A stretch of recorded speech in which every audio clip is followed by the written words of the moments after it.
bem? Luciana Cristina, gestora do projeto Mulher Luz da Bíblia. Nós estamos aqui mais uma sexta-feira para a gente estar falando de mais uma mulher da Bíblia. E eu quero falar de uma mulher que eu acho que pouquíssimas pessoas conhecem, sabem da sua existência na palavra de Deus. Eu conheci essa mulher há cerca de uns 3 anos atrás. Ela veio assim, dada por Deus ao meu coração numa ministração. E foi uma ministração maravilhosa. Eu lembro que 2 almas se renderam a Jesus nesse dia. Foi algo assim muito lindo. E foi nesse mês de abril, no dia 28, eu estava ministrando sobre essa mulher. E aí hoje eu estava vendo os comentários, né, de algumas pessoas nos vídeos que às vezes aparece para mim aqui a informação, ó, fulano comentou. E uma pessoa comentou no vídeo de Dorcas. E ela colocou assim, nossa, eu não conhecia essa história. Eu falei assim, nossa, como tem ainda muitas mulheres na Bíblia que as pessoas não conhecem a sua história. Porque normalmente a gente conhece as principais, né, as que são mais faladas. Esther, Ana, Ruth, Débora. Mas tem muita mulher na Bíblia. Isso nos dá a entender que Deus, ele nunca deixou a mulher de lado. Ele nunca desprezou o papel da mulher, né, na sociedade, no mundo espiritual, na palavra de Deus, nós aparecemos tanto quanto os homens. Não que nós queremos estar em condição melhor do que os homens, não. Mas as mulheres, elas são muito registradas na Bíblia. Só que algumas não são tão conhecidas. E hoje eu quero falar de uma que talvez você nunca tenha ouvido falar. Ela se encontra no livro de 2 Reis, capítulo 22, ela aparece no versos 13, mas eu vou ter que ler um pouquinho assim de cada trechozinho aqui dessa história, para que a gente possa entender o contexto.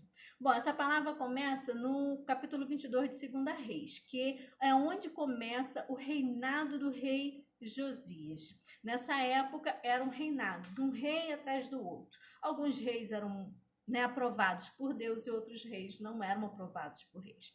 Mas Josias, ele tem uma aprovação de Deus no seu reinado. E vamos ver um pouquinho sobre a história dele? Bom, vamos lá. No capítulo 22 vai dizer assim, que Josias tinha 8 anos de idade quando começou a reinar e reinou 31 anos em Jerusalém. No 18º ano do seu reinado, o rei Josias mandou que um escrivão fosse à casa do Senhor, dizendo que vá pedir ao sumo sacerdote Euquias que conte todo o dinheiro, né, que é trazido à casa do Senhor, as ofertas, ao qual os guardas das portas ajuntam, e que esse dinheiro seja entregue aos que dirigem as obras, né, da casa do Senhor, para que faça o pagamento da obra, para reparar os estragos do templo. O templo estava destruído, o templo, a casa do Senhor estava destruída. Então Josias, ele toma uma decisão no seu reinado: pegue todo o dinheiro que é dado como oferta e vamos entregue às pessoas que são responsáveis por obras e vamos reformar o templo. E aí o sumo sacerdote Euquias, ele faz exatamente o que o rei Josias manda fazer e começa-se a reforma do templo do Senhor. E aí no meio dessa reforma, o sumo sacerdote Euquias, ele vai achar um livro perdido ao meio dos escombros, ao meio ali a bagunça daquela obra. Isso está no versos 8 ali em diante, 8, 9, do capítulo 22. E ele pega esse livro, entrega a um outro sacerdote que vai ler para o rei tudo o que está escrito. E aí eles entendem que esse livro é a declaração da lei do Senhor, o que o Senhor queria para o seu povo. Como eu disse no início, o povo de Deus, eles vinham numa sucessão de reis que faziam o que era errado, que desobedeciam às leis de Deus, que adoravam outros deuses, que corrompiam a casa do Senhor. E aí, agora no reinado de Josias, ele está ali, ele começa muito cedo, vocês viram, com 8 anos aquele reinado, e ele, ao fazer aquele primeiro ato ali de reformar a casa do Senhor, ele se depara com um livro, é achado um livro, e esse livro é entregue nas suas mãos. Quando ele recebe esse livro, ele pede para que esse livro seja lido. E quando ele lê esse livro, quando esse livro é lido, aliás, está escrito ali a lei do Senhor. Aquilo que o Senhor realmente queria para o seu povo. Quais eram as suas leis, o que ele gostaria que fosse feito, qual era o Deus, o único Deus que deveria ser adorado, que seria somente a ele mesmo, não a outros deuses. E ali se constata o quanto aquele povo estava desviado, o quanto aquele povo estava desobediente. E aí aquele livro também falava daquilo que estaria sobre aquele povo, sobre as maldições que estariam sobre ele por causa da desobediência. E aí quando o rei, né, Josias, ele lê, escuta, né, sobre aquela profecia, sobre aquele livro, ele chora, ele se martiriza, ele fica muito incomodado e ele pede para que os seus sacerdotes, diante daquela leitura, diante daquele livro, vão consultar o Senhor. Ou seja, naquela época, os profetas, já foi falado isso em alguns vídeos, os profetas eram procurados. Hoje em dia, nós temos esse contato direto com Deus. Você ora, você clama ao Senhor, você busca o Senhor na palavra, você tem respostas para suas dificuldades, respostas para suas dúvidas e questionamentos. Você tem esse acesso direto ao Senhor. Mas naquela época, não. Naquela época, você procurava um sacerdote, alguém designado pelo Senhor, para que você pudesse estar obtendo essa resposta, como era a profetisa Débora, como era o profeta Jeremias e tantos outros profetas. E aí ele manda procurar uma pessoa, procurar um profeta, para que ele possa receber uma resposta mais clara sobre aquilo que estava acontecendo, aquele livro que havia sido lido, aquilo que ele havia constatado que era uma desobediência às leis de Deus, aquilo que Deus queria para o seu povo.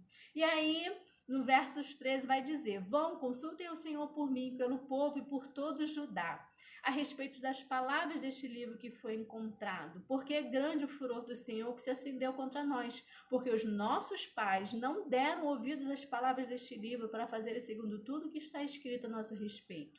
Então o sacerdote Ilquias, juntamente com outros sacerdotes, eles vão buscar uma pessoa, um profeta, uma profetisa talvez, e aí eles vão buscar a profetisa Hulda. Você já ouviu falar de Hulda? Pois é, Hulda é uma mulher que está escrita na palavra de Deus. A Bíblia fala pouco sobre ela, mas ela diz assim, ó: esposa de Salum, que era encarregada das vestimentas da casa do Senhor, filho de Tikva, filho de Arás. Hulda morava na parte nova da cidade, em Jerusalém. Eles lhe contaram o que havia acontecido e ela vai dar a resposta. Quer dizer, eles chegam até ela é profetisa, ela é uma pessoa que tem acesso ao palácio, uma pessoa que é considerada no seu local, e eles procuram ela e eles vão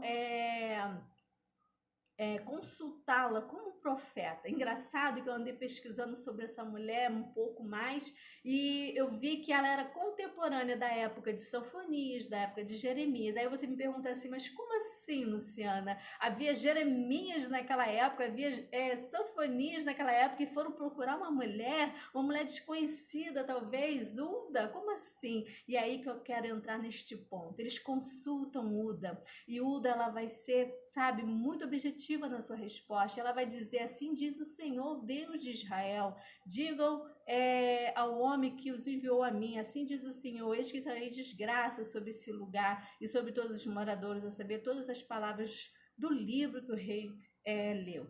Porém, no final, ela diz, né, que apesar de as palavras daquele livro vão se cumprir por causa da desobediência do povo, sobre o rei não, porque o rei, quando ele descobre que havia desobediência da parte do povo, o rei ele procura fazer o que é certo. E aí é aquilo que a gente sempre fala, né?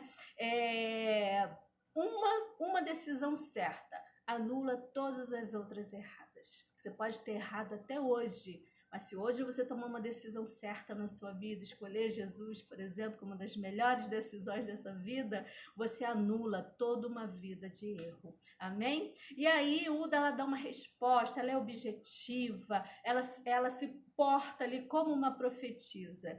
Mas o que eu quero dizer com esta palavra? Muitas mulheres de Deus existem até hoje, né? Até hoje, o nosso meio ainda tem mulheres profetas, mulheres fiéis à palavra do Senhor, mulheres que eu conheço algumas que para mim são especiais, mulheres que eu procuro elas quando eu preciso de um conselho, quando eu preciso de uma oração. São mulheres especiais para mim.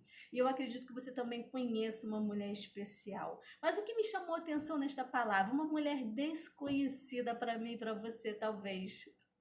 Pois é, hoje quando eu estava lendo ali aquele comentário dessa amiga dizendo que não conhecia a história de Dorcas, e aí veio algo ao meu coração. Às vezes nós passamos desapercebidas pela vida das pessoas, desapercebidas por tantos lugares, não é mesmo? Talvez você seja uma mulher de Deus abençoada. Talvez você sempre faça o seu melhor na sua família, na sua casa, no seu trabalho. Mas você olha para você e fala assim: ninguém me percebe. Ninguém percebe o meu trabalho, ninguém percebe a minha dedicação, ninguém percebe aquilo que eu faço com tanto carinho, ninguém percebe os meus acertos. Mas quando eu erro, meu Deus! Quando eu erro, são ávidos para me apontar, mas nunca ninguém percebe os meus acertos. E eu quero falar sobre isso, sobre essa parte do invisível.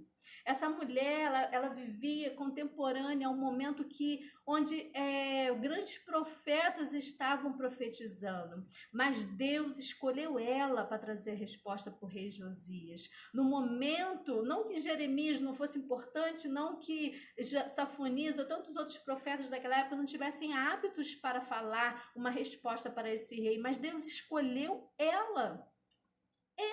Mesmo ela no anonimato, mesmo ela sendo mulher, Deus escolheu ela para trazer a resposta que Josias esperava, que um rei precisava. Então eu quero te dizer, mesmo você no anonimato, mesmo você passando desapercebida, mesmo as pessoas não percebendo o seu valor, Deus sabe do seu valor. Deus sabe quem é você, Deus enxerga você, Deus vê você todos os dias, vê suas lutas, vê suas falhas. É fácil as pessoas que estão à nossa volta olharem para a nossa vida e tirarem seus diagnósticos, tirarem seus julgamentos, as suas ideias, suas concepções sobre nós, sobre as nossas vidas, mas só nós sabemos o nosso particular, do nosso dia a dia. As nossas dores, as nossas dificuldades, as nossas aflições, as lágrimas já derramadas com Deus nas madrugadas, só eu e Deus sabemos o que realmente eu vivo, o que realmente eu passo, porque nas redes sociais a gente posta o que a gente quer, alegria, sorriso. Quem vai postar foto feia na rede social?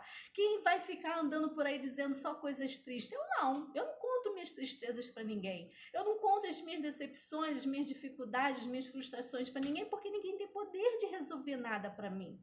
Então, eu somente conto para aquele que realmente pode fazer algo por mim. E aí, às vezes, as pessoas olham pra gente e nos julgam, falam um monte de coisa, sabe, não dão valor, não te olham, não te dão valor. Mas eu quero te dizer neste dia, Deus está te vendo, Deus está te observando todos os dias, vendo o seu valor, vendo o seu trabalho, vendo a sua dedicação, vendo quem é você de verdade. Nada melhor do que Ele para te ver e saber quem é você de verdade. E aí Ele sabe quem Ele usa. Tenha certeza que para coisas muito especiais Deus vai te usar ainda nessa terra, para que seja você o canal de bênção na vida de alguém. Talvez você ache que você não tenha feito nada de importante nessa vida, mas sabe aquele abraço que você deu? Sabe? Sabe aquele abraço que um dia você me deu? Pois é, foi o abraço mais importante da minha vida. Sabe aquele bom dia que você deu às vezes para uma pessoa que estava quieta, assim, calada, quietinha num canto? Talvez tenha sido o bom dia mais importante da vida daquela pessoa. Entenda que o seu passar por essa terra pode mudar histórias, mudar vidas e você nem sabe. Somos cartas lidas nessa terra. Às vezes pregamos a palavra do Senhor, só de andarmos para lá e para cá. Se lembra daquele profeta que Sunamita olhou e falou assim: vai e vem um grande homem de Deus? Pois é, ele pregava só no andar de lá e para cá. Então, mulher de Deus, eu quero te dizer hoje algo muito especial. Você não está invisível. Você não está passando desapercebida pela essa terra. Não. Deus tem visto a sua obra. Deus tem visto a sua vida, o seu labor, o seu trabalho, a sua dedicação, aquilo que você faz que ninguém vê, que você não abre a boca para contar, mas Deus tem visto o seu valor. Amém? Hulda foi procurada no meio de tantos. Sabe por quê? Porque a ordem foi dada pelo Senhor. Amém? Um grande beijo, fiquem com Deus, que essa palavra possa fazer sentido para o seu coração e que o Espírito Santo possa ministrar mais sobre a sua vida. Um grande beijo e a próxima sexta-feira. E não se esqueça, você não é invisível para Deus.